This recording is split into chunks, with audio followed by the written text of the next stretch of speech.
আজি মই বনাম গাহৰি মাংস আৰু জাতিলাও মোহনীয়া।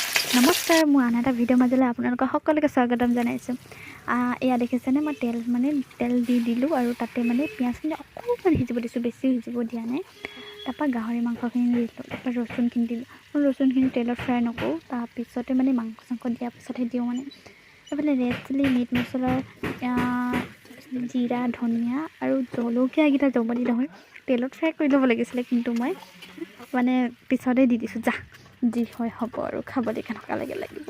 এইফালে আলুখিনি লাষ্টত দি দিছোঁ, যিহেতু আলু পটককৈ গলি যায় নহয় জানো, সেইকাৰণে অকণমান পিছত দিছোঁ। আলু নিদিলে কিন্তু খাবলৈ একো সোৱাদ নালাগে। আৰু এটা কথা নহয়, গাহৰি মাংস যিহৰ লগতো মিলি যায়, লাই শাক যিহৰ লগত দিব তিহৰ লগত টেষ্টি হয়। গাহৰি মাংস কথাই বেলেগ নহয় জানো। যোনবিলাকে গাহৰি মাংস খাই ভাল পায় সেইবিলাকৰ কথা কৈছোঁ, আপোনালোকে গম পায় চাগে। আৰু যোনবিলাকে গাহৰি মাংস খাবলৈ বেয়া পায় সেইবিলাকে মোৰ ভিডিঅ'টো নাচাব দিয়ক। যদি চাই বেয়া পায় ঘিণ কৰে, নাচাব দেই। আগতে কৈ দিছোঁ। এইফালে দেখিছেনে, মই পাকঘৰত কাম কৰি থাকোঁতে ধুনুহেঁতি ধুনু ভাইটিহেঁতি একদম ইমান ডাঙৰ প্ৰকাণ্ড বুলি ক'ম বেলুনটো ফুলাই আছে পাম দি ফুলাবলগীয়া হৈ গৈছে, দেখিছে।